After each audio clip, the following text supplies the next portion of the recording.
नमस्कार, मी स्नेहल. तुम्हाला पण असंच होतं का, की पुरणपोळ्या खायला आवडतात, पण करण्याचा म्हणजे पसारा होतो किंवा वेळ लागतो म्हणून करत नाही. तर आता मी दाखवते, की खूप कमी वेळात मला पुरणपोळ्या करायला खूप आवडतात. खायला पण आवडतात, करायला पण आवडतात. तर खूप कमी वेळात म्हणजे 1 ते दीड तासात पुरणपोळ्याचा पूर्ण स्वयंपाक अगदी घाण पण भांडी होणार नाही किचनावर. मस्त तुम्हाला दाखवते आज मी, बघा. व्हिडिओ शेवटपर्यंत बघा. इथं मी पाव किलोच्या पोळ्या करणार आहे. तर मी पाव किलो डाळ त्यातली थोडीशी मी काढून ठेवले एक चमचावर बाजूला, म्हणजे मला लागणार आहे म्हणून. आणि पाव किलो डाळ मी आधी स्वच्छ धुवून भिजत ठेवली. आणि कसं आहे, पुरणपोळीचा स्वयंपाक हा जरा क्रमाक्रमाने व्यवस्थित केला ना, की वेळ पण म्हणजे अगदी 1 ते दीड तासात पुरणपोळीचा स्वयंपाक होतो. घर पण घाण होत नाही, स्वच्छ सगळं होतं. बघा, पूर्ण व्हिडिओ बघा, म्हणजे मी तुम्हाला समजेलच. मी पाव किलो डाळ मोजून घेतली. ती बरोबर 1 वाटी भरले. डाळ यासाठी मोजायची, की त्या प्रमाणात आपल्याला गूळ घालायला लागतो.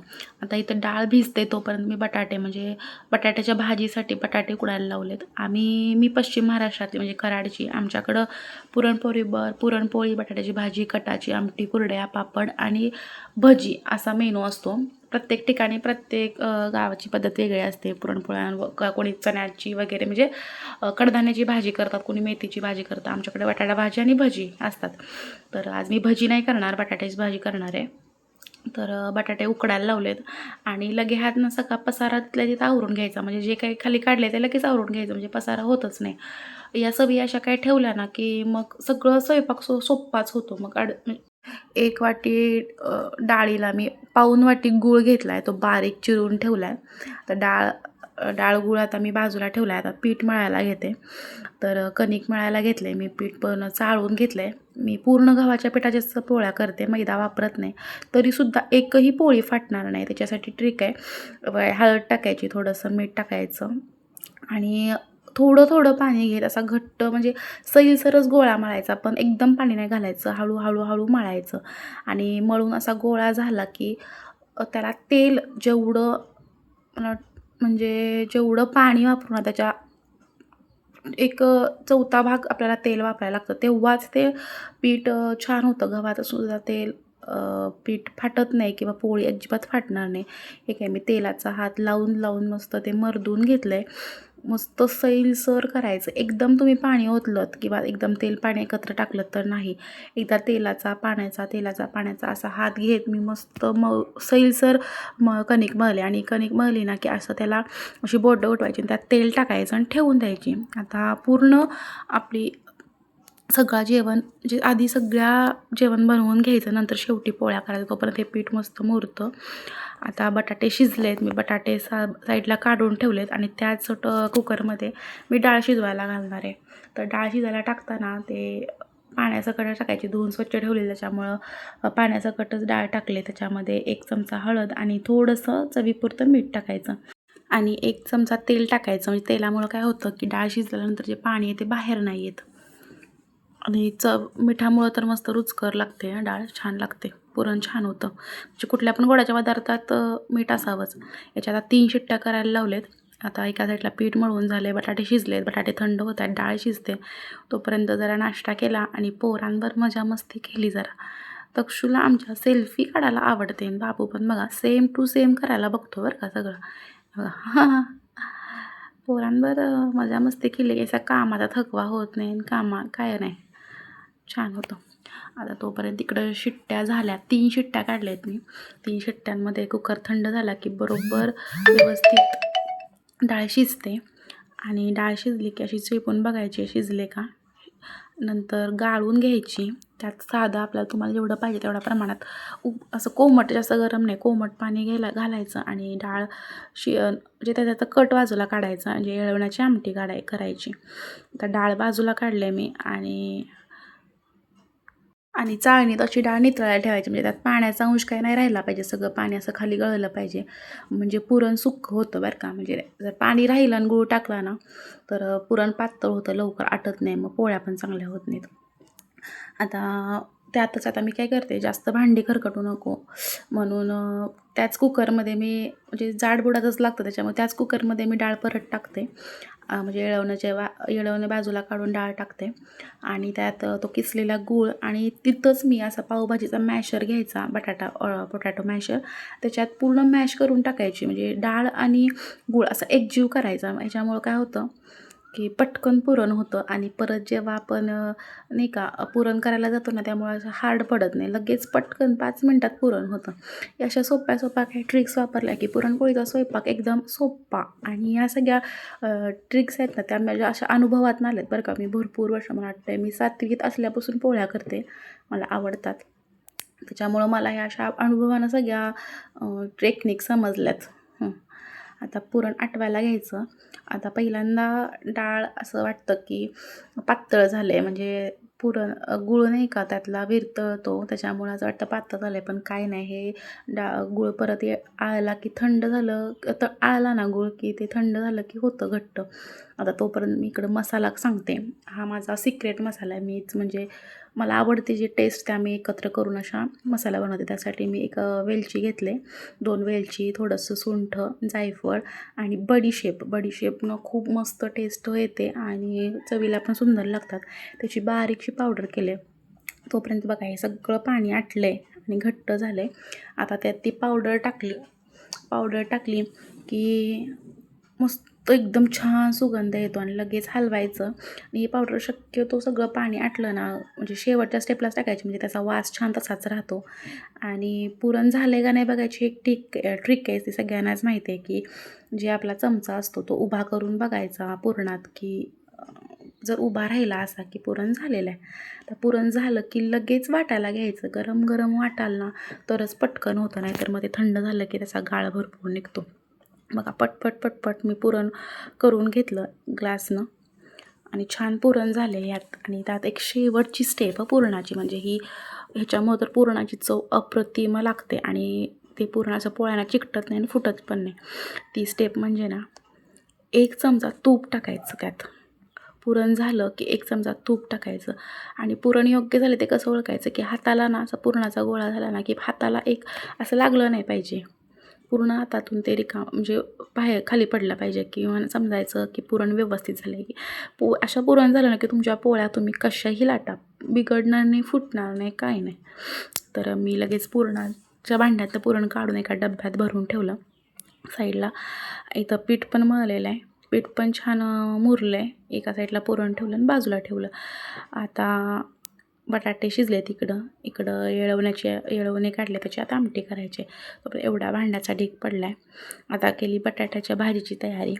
बटाट्याची भाजी घेतली परतून आणि ह्याच टायमिंगला कढईत तेल टाकलं की, म्हणजे आमच्याकडे काय करतात, ह्याच वेळी कढईत तेल टाकलं की पहिला पापड तळून घ्यायचे, त्यातच भजी काढायची आणि उरलेल्या तेलामध्ये बटाट्याची भाजी करायची.